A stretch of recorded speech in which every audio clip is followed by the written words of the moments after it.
Now, you might have heard this before, but every level of success requires a different mindset. If you ever wanted to know what 6 and 7 figure entrepreneurs think about time, how to optimize it, and how to overcome the greatest mental challenges to get to the next level, this episode, my friends, is for you.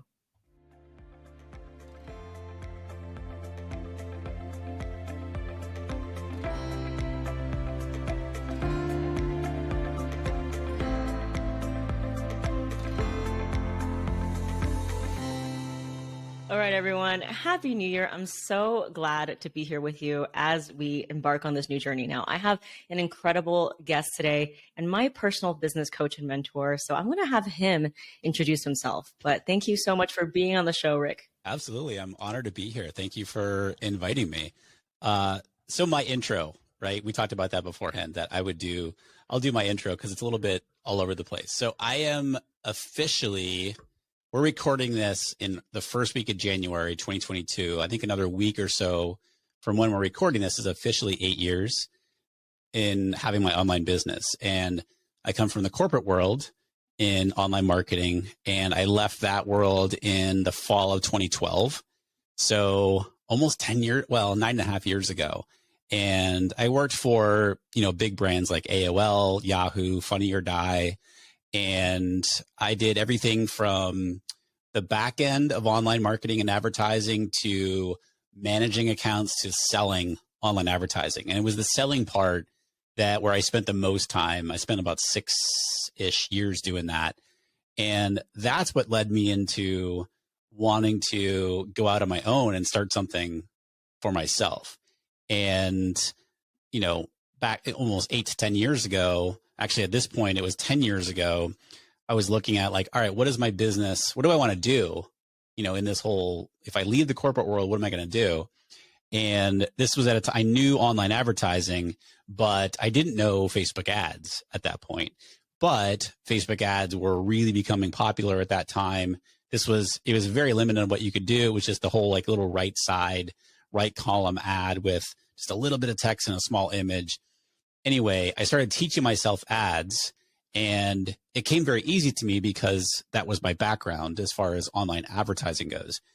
And so, fast forward a couple of years, I floundered for a year and a half after leaving the corporate world. And then it was January 2014 where I did my first webinar, created my first course.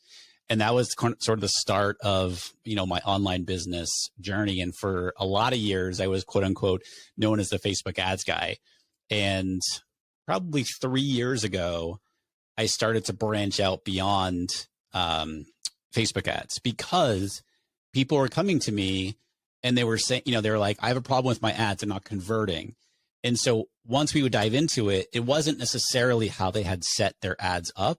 It was more because they didn't understand their target audience, and they didn't know because of that, they didn't know how to actually solve the problems that their target audience had because they didn't understand their target audience. And then it was about mindset, and then it was about this and that, and everything that contributed to the success of their ads and the success of their business.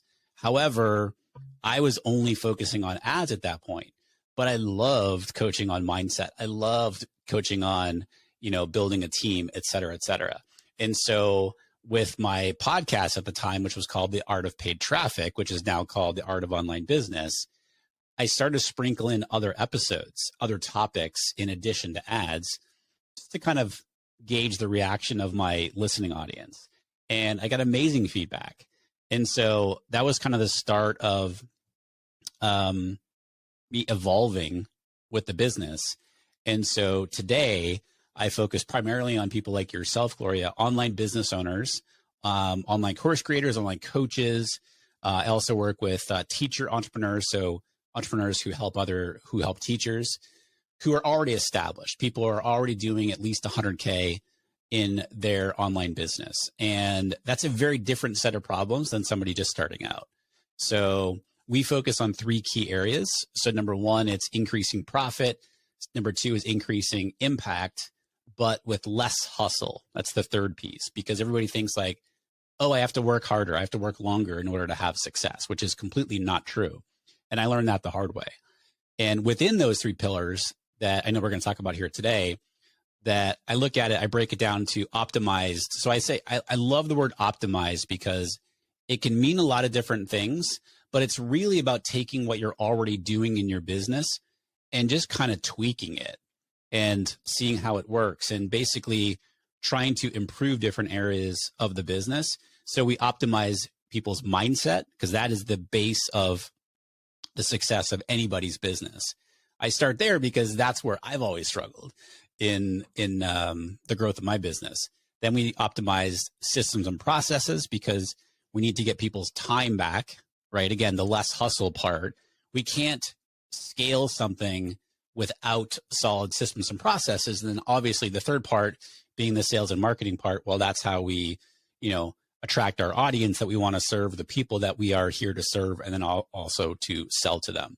So that's what we focus on in our business. And it's through our coaching program, Accelerator, which is what you're part of. I love that. And I think for all the things, like one thing you said that always stuck with me is anyone can make an online business. Anyone can do a webinar, a funnel. There are tons of templates for that. But unless you get into the right mindset, you're not going to be able to get to that next level, whether it's 5 to 6 figures or 6 to 7 figures. And now that I'm, in the program, I'm building my own business, I realize it is all mindset. And the people who actually, who want to, they know they want to do PR. They know they want to have more credibility and influence. I tell them the same things, whether they're raising $100 million or they're still crowdfunding for $100. Yeah. And so it's not really about the amount of money, right? So let's talk a little bit about the most important thing is optimizing your time. Yeah. Because I hear from people, I don't have time to do this. I'm not going to do it. All kinds of limiting beliefs. So where should we start with just addressing that? Yeah. I've been kind of smiling as you're talking there because people, it's kind of like sell them what they want, quote unquote, give them what they need, right?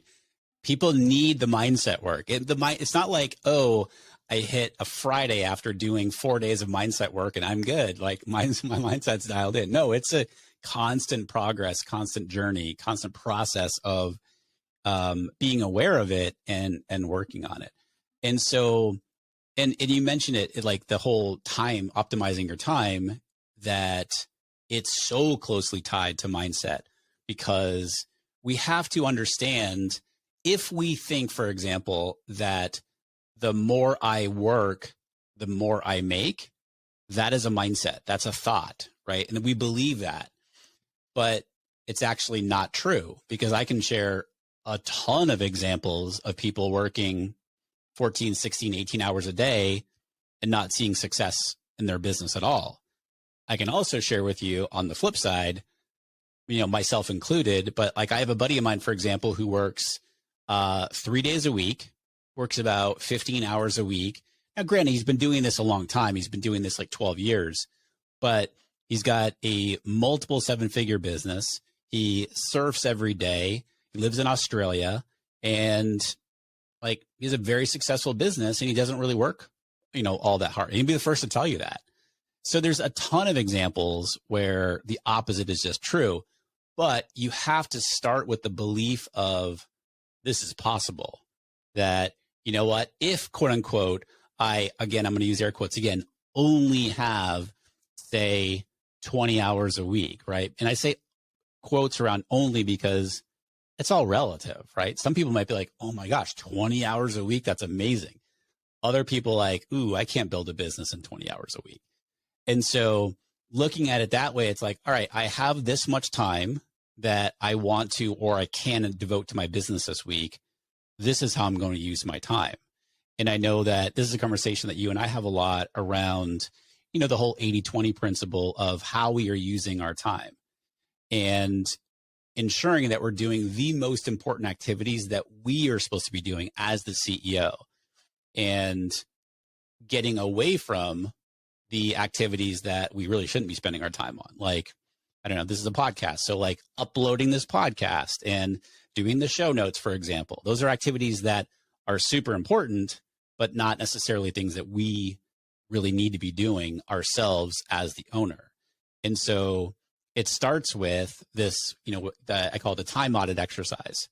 And it's a pain in the butt, I'm not going to lie, but what kind of information and insight you can glean from tracking everything that you do and how long things take for, say, 3 to 5 business days, normal business days, right? So not something where you're at a conference or whatever like that. This is normal business days from the time I start working to the time I end. I'm going to keep track of everything I'm doing and how long I did that, including the time wasters, the scrolling on Instagram or scrolling on TikTok or whatever. Everybody does it. So but Guilty. just be aware of it, right?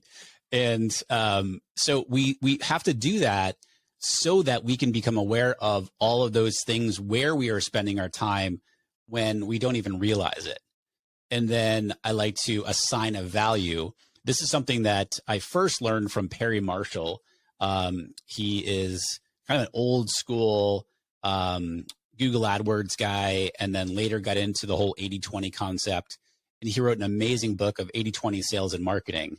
I think it's called like the definitive guide to making more with less, or doing more with, I don't know, something like that. But he talks about this exercise here in assigning a dollar value to the types of tasks that you're doing.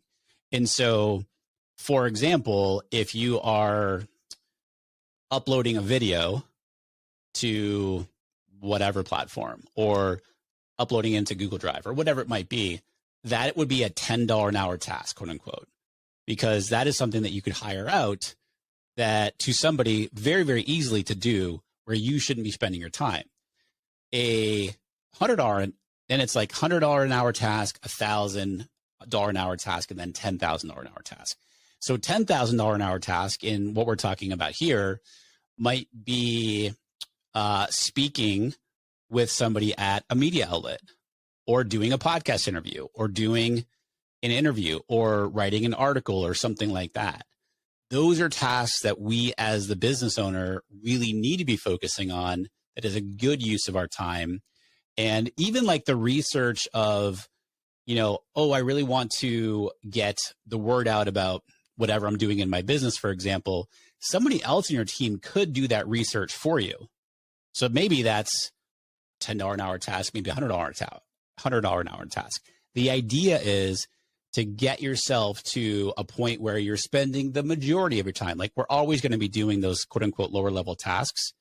But if we can get the majority of our time to the point where we're in those $1,000 an hour tasks, $10,000 an hour tasks, that's where the gold is.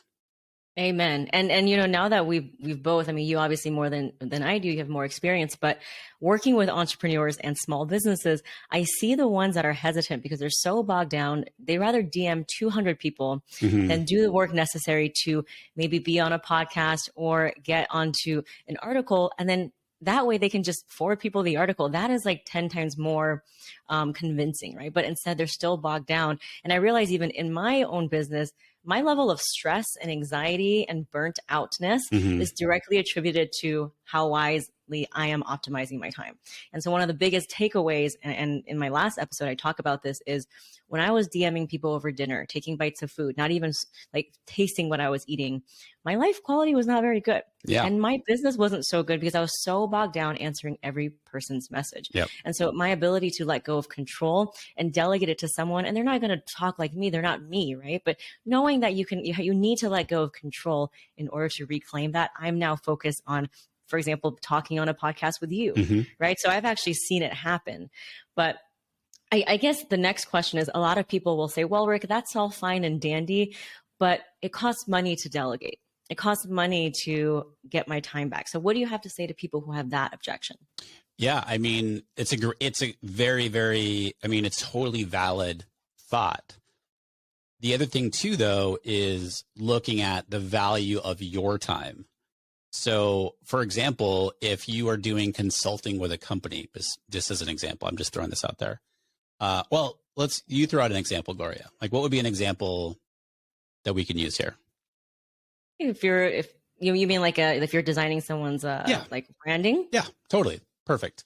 So you're doing a design package for, for somebody's new brand or whatever, and you're charging whatever, $20,000, and it's going to take you 20 hours, just very, very simply here, numbers. Okay. So with this project here, the value of your time is about $1,000 an hour. Now, granted, there's expenses and stuff, and we can look at profit margin, but we're just talking very simple terms here. So with this example, we can look at, okay, my time with this project is worth $1,000, and they are hiring me and my team to do these, to do the branding work for this. So it's kind of like, I look at it kind of like a surgeon coming in to do a surgery, right? So the surgeon, she walks in to do the surgery, but the other, the nurses and the other, not the medical field, but the other prep people are doing what they're supposed to be doing to prep the surgery. But then the surgeon comes in and she does what she's an expert in, does her thing, and then she's done. And then the other team, the rest of the team, does what they need to do to close up or whatever is going on, right? And so look at it like that, where if the more that we can keep you in your, everybody's heard their zone of genius, the more value that you're going to be able to produce, and revenue comes from the value that you're producing and the mindset that you have around it. And so going back to our $20,000 example, so $1,000 an hour, well, if my value, quote unquote, is $1,000 an hour, that's what my time is worth. And we're over here doing tasks like, oh, I need to go, research X, Y, and Z. Somebody can be doing that very, very inexpensively so that you can be focusing on the higher leverage activities that are going to move your business forward, that are more important to the, moving the business forward. Not saying that the research isn't important, but is it really something that you need to be doing, right? And so again, I can't afford this is a mindset. It really is a mindset. Yeah, 100%. So, I mean, you can find a very enthusiastic intern for an apprenticeship, right? So there's always ways. And so I see this too, because people are like, well, the outreach to the journalists, like, I don't have time. It's like, you can delegate it, right? Whatever that is. So that comes to my next objection, which is, I'm a control freak. I know what I'm doing. It's quicker if I do it myself. So how would you, how would you address that? Yeah, I'm laughing because that's me, right? I've always been that way. But sorry, so you've addressed time, right? And so now you've convinced us. Second one is the control. And what if this person messes up? And it's quicker and easier and more sanity, inducing if I just do it on my own. So what would you say to that? Yeah, for sure. So the first thing is, it may be quicker now, but if it's something that needs to get done on a consistent basis, I don't mean necessarily, maybe it's not once a day or once a week, but maybe it's once a month. And this is something that takes you a couple hours to do. And you're like, oh, well, if I have somebody else do this, this is going to take me 8 hours to train them to do this. So yeah, it's going to take you longer at first, but over the long term, you get all that time back. So you've invested your time at the beginning to get somebody to do it going forward. And so again, mindset. We can always do something quicker, easier, faster ourselves, right? Especially when we've been doing it for a long time. However, again, is that a good use of your time? If it's not in the wheelhouse, if you will, of the things that you really should be spending your time on, the answer is no, we shouldn't be spending our time on this anymore because the business is growing. There are higher leverage activities that I should be doing as the CEO. I need to take the time to train somebody, or somebody else on your team can train that person so that they get up to speed. Yes, you kind of have to, the whole cliched slow down to speed up, because if you slow down now, take the time to train that person, in the longer term, it pays off in spades because they learned up front, and then you don't have to do that activity anymore. The idea there is everything that you're doing in your business as the business starts to grow is to be documenting everything that you're doing. And this is something as simple as turn on Loom, record your screen, doing whatever it is that you're doing. So maybe it is researching, to find out where you can send a pitch to somebody. Okay, cool. Turn on Loom. It's totally free.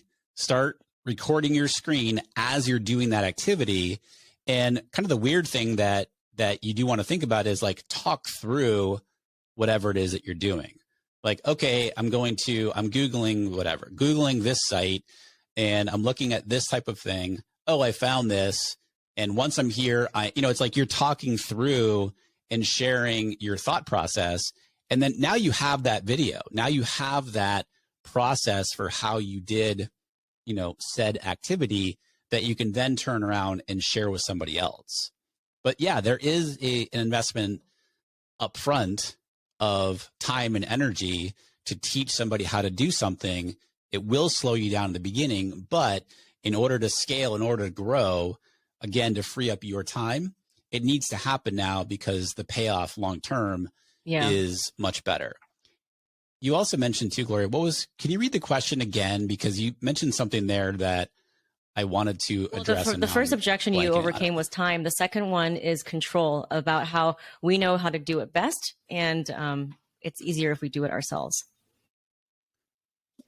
Yeah. So we know how to do it best, right? So again, that is subjective. We always think that there's nobody else out there that can do it better than us, especially if we've been doing something for a lot of years and we had some success with it. We think that, oh, there's nobody else out there that can do it better. Well, that is simply, I don't want to make a completely blanket statement, but for the most part, that's not true.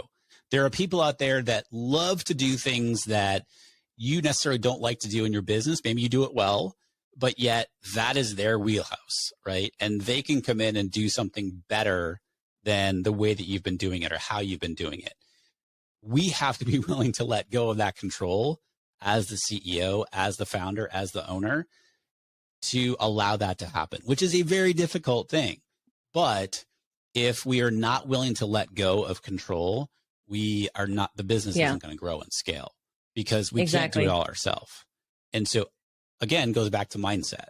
If we had this mindset of only I can do this and I know how to do it the best way possible, that's going to be that's a belief that's going to hold you back. Exactly. Really, really this, helping people get from 5 to 6 to 7 figures.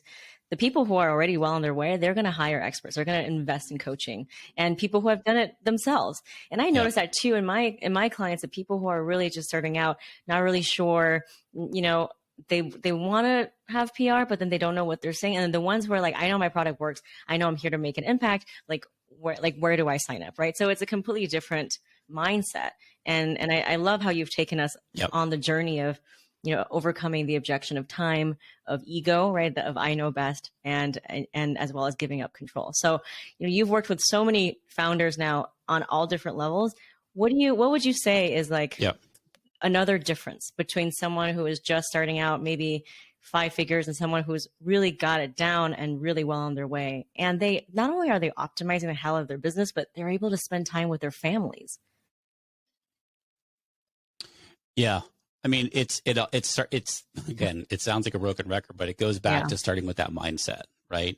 The mindset of that this business can grow and it doesn't require 14 hours a day of me or my team to do that.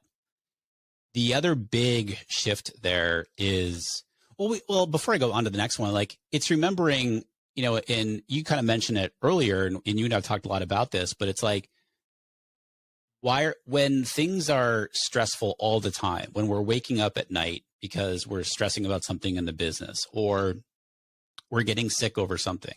By the way, all things that I've been through over the years, and frankly still happen sometimes, but we have to remind ourselves, why did we start this business in the first place? Most people started something to have control of their time, have control of how much money that they can make, work with the people that they want to work with, et cetera, right? And that is a mindset that early business owners and founders tend to have, right? And that's what I had for a lot of years. But as people's businesses grow into upper 6 figures, 7 figures, et cetera, then it generally becomes about impact and giving back to the people that they want to serve. And so it's the evolution of being able to do that while again, not having it be, sorry, I'm choking here, having it be so much on them, meaning what can I delegate to the team? These are the hours I'm going to work. We're going to accomplish this, whatever this is, while not being built around me as the founder, as the owner. Because going back to the time thing, it's the whole Parkinson's law, right? Like the amount of time that we give an activity is going to be filled by that time. So we say, oh, I'm going to record this podcast episode. I'm going to write it. I'm going to, do notes for it, whatever. I'm giving myself 3 hours for it. When in fact, you could probably do it in 90 minutes. If you give yourself 3 hours, it's going to take 3 hours because you've given yourself that time. So this is where we get to test and play around with, all right, I'm going to give myself 2 hours and see what happens.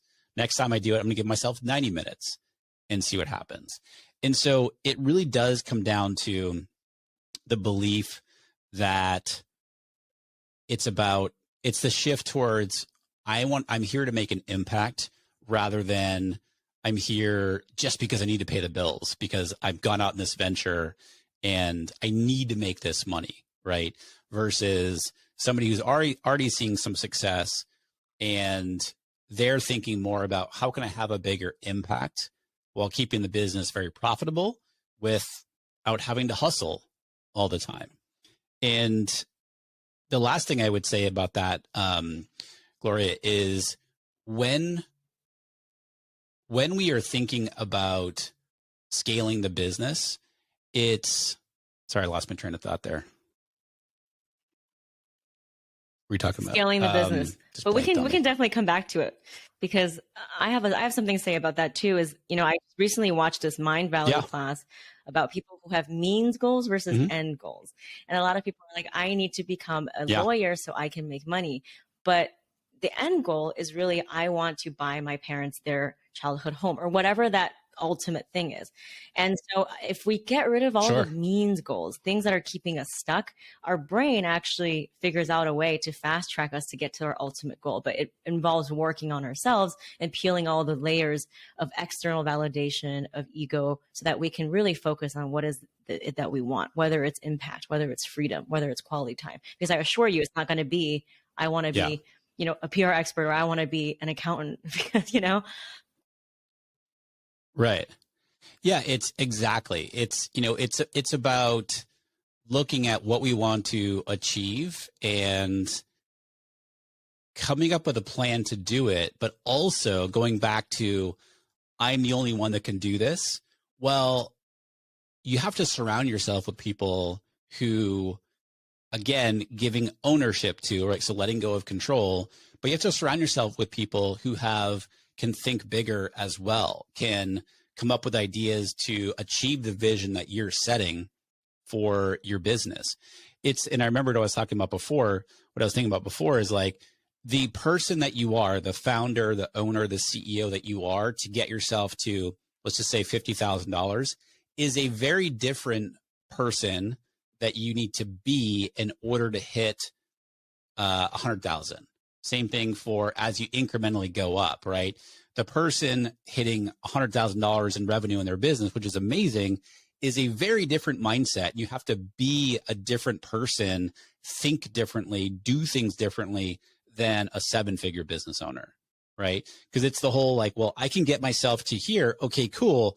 Well, it's a whole other set of skills, both from the way that you think about things, the way that you do things, the way that you hire, et cetera, at a 7-figure. Yeah. I mean, the more I build my business and I reach those levels and I make all the mistakes, I realize it's like, I'm the one that's getting in my way. I am the one that's keeping me trapped. Yeah. We're not going to be homeless. So what is my hesitation on hiring this person, or whatever that is, right? And even in our call yesterday, one of my fears is building a team, because that's really difficult for a lot of people. And when it's your own money, the risk seems so, the stakes are so high. And I'm like, what if I don't get it right? And you're like, well, that's part of the process, because you're not going to get it right. And I'd rather you start now and at least like learn than keep your progress from happening, your inevitable success. And there's things that you can do to like put into play to kind of alleviate some of that, not completely, but like, what if you get quote unquote something wrong when you're hiring, right? You can sort of put, you know how when you're bowling and you can, like little Yes. kids, you can put like the bumpers in the gutters there so the ball stays down down the lane. It's sort of the same thing where you can put these gutters into how the process for how you're doing something. Like, okay, I'm going to build my team out. First thing I'm going to do is figure out, you know, what do I need to get off my plate to start? What's the first role I need to hire? And then it's sort of a, you know, you kind of continue to do that as the business grows. But you can put parameters in place where it's not like, oh, I'm going to, if this thing doesn't work out, if this person doesn't work out or whatever, this is a complete disaster. I've put some parameters in place to sort of safeguard things in the business. Like it's not going to crush the business. But it starts with asking like, what, and I'll ask you, like, what is the worst thing that can happen if you make quote unquote a wrong decision on a new hire and they don't Right. work I out? learned something and I'm going to apply it for the next time. That's how we've built our businesses, is Yeah. just by testing and failing and testing again. I think it's a constant reminder that it's a playground and it's a journey, and it's not about following someone else's blueprint, is making it a playground for you to learn and discover and test. Yeah, Yeah. absolutely. And it's like, all right, well, you're going to lose out on, let's just say the person's with you for 3 months. The person did not work out. It was a disaster. And so you quote unquote lost out on the money that you paid that person for the 3 months. You lost out on the time and energy that either you or the team spent in onboarding that person and helping that person get up to speed. Okay, that sucks, right? But just like you just said, Gloria, it's like, all right, what do I learn? What did I learn from that so that I can try to fix that next time or avoid that next time? That's the other big thing too, where you ask, like, what's the difference between, you know, say something like 5 figures, 6 figures, 7 figures? The people who are at, you know, mid upper 6 figures and then into 7 figures, they're not as afraid to fail as the earlier quote unquote founders, business owners, that because they think that if I fail, it is going to completely crush whatever I'm building here. Versus a 7-figure business owner, they know that in order for them to have success, they need to fail. Yep. It's like the more that they're failing, the more that the Exactly. business is going to be growing. So they understand that, again, mindset, that the more I fail, the more successful I'm going to be. That's how we both built our business. You know, as you know, I don't have any PR experience, and I just had to dial the operator until I was sick and tired of being rejected. And that's kind of what we sign up for as entrepreneurs. So talking about failing and eating humble pie, because I think we live in this interesting paradox as entrepreneurs, because on one hand, we think like we're the best, right? Like we're the shit because we're doing something disruptive. So when we need that confidence, but on the other hand, it also, our greatest advantage is also what kind of keeps us back, because we have like blinders on for different things, right? And so I was very humbled by my weaknesses in leadership and team building and all the things. And one of the things that I know you're very actively working on is this, you know, focus and attention on diversity and inclusion, and having, you know, going to events where not everyone on the panel look like you know, and you go into rooms where, so can you talk a little bit more about that as you build your business? Because I do see that as something you are trying to genuinely work on. Yeah. And I'm so glad you bring that up, because this is something that unfortunately, I don't think not enough people are still talking about it from the perspective of business growth and how people do business, et cetera.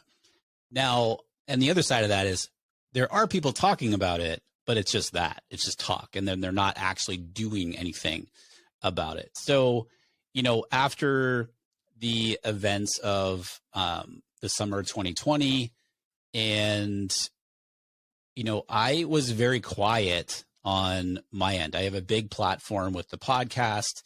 We reach a lot of people. I was really quiet. And it was this whole, you know, it sucks to say it now, but it's the whole kind of cliche, like, well, I didn't know what to say. Like, I didn't know what to do. I didn't want to say the wrong thing, etc. And so I kind of stayed quiet.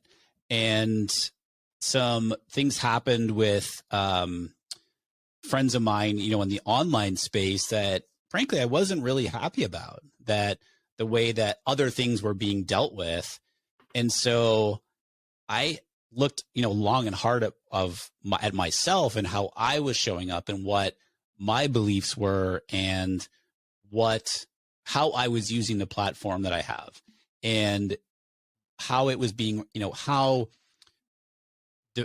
just like you just said, how everything in my business looked the same way, right? Looked exactly like me, and it was just, this is the way that we were operating.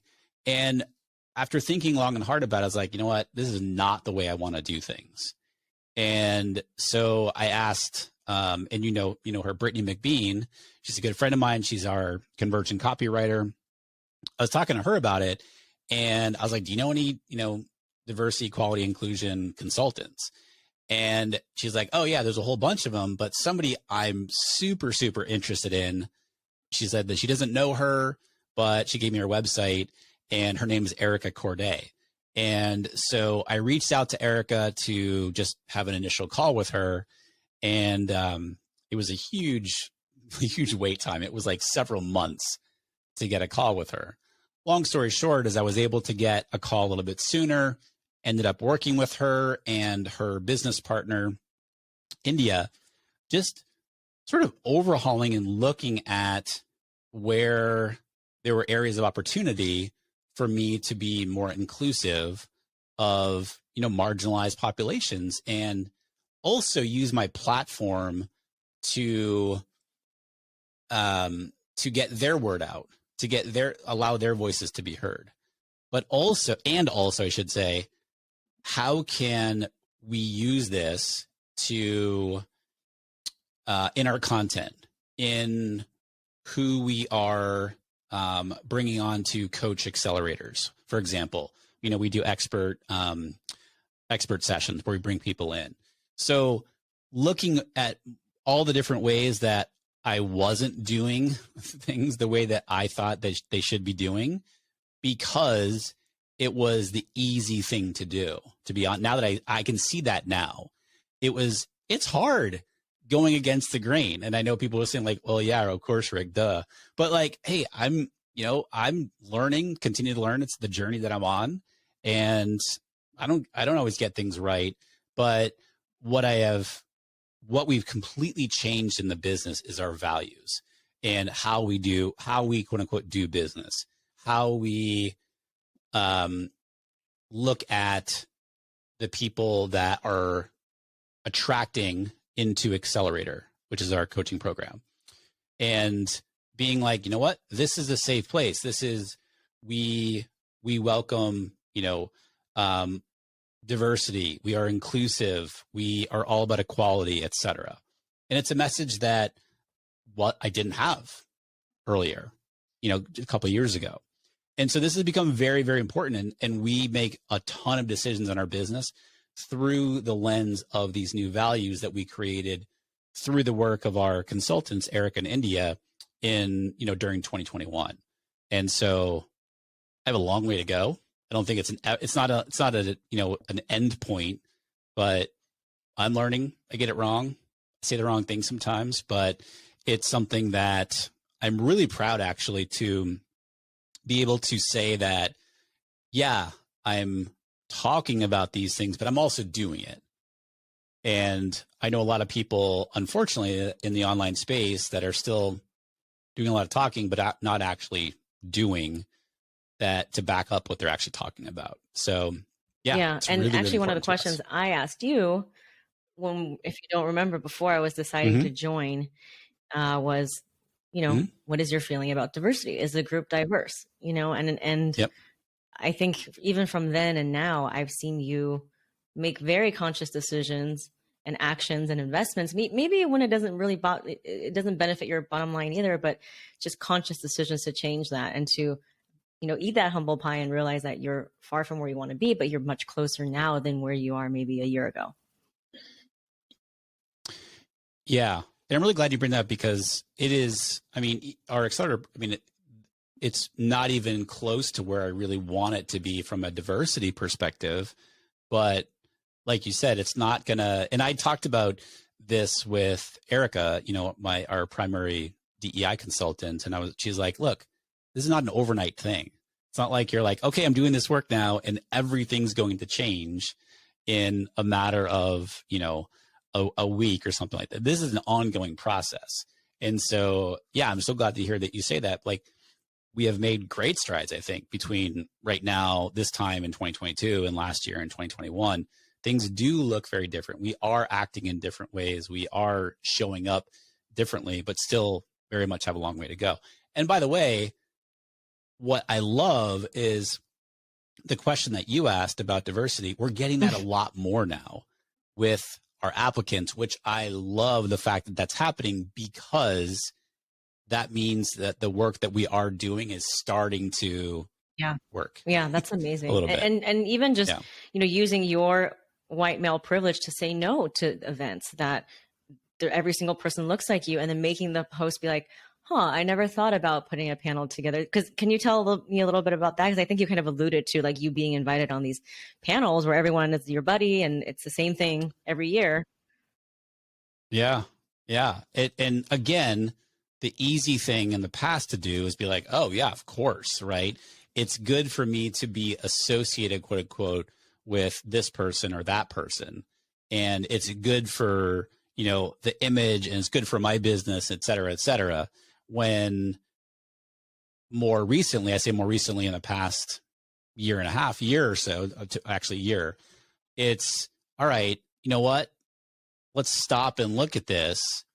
Does this fit within the values that we have now created and that we are living by in our business and in my life? And if it doesn't, I'm saying no more. Nothing against, nothing, something personal. It's just like, I want to do differently. Right. And this goes back to, not just talking about it, but actually your actions reflecting what you're talking about. I hosted a panel online in early 2021 that had been planned for a long time.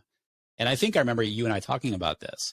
And it was a panel where it looked all the same. It was this exact same example of what you're talking about, but yet I was hosting it. And again, it had been planned for a long time, but when it, due to COVID, it got pushed back and it went virtual, it's supposed to be in person, blah, blah, blah. When it finally came time to do it, and I'd already been doing this work, I looked at it, and exactly what you just said, Gloria, I looked at it and I'm like, no, this is not okay. Like, we rearranged the guests at the last minute. We invited some new people that I had gotten to know, throughout this process.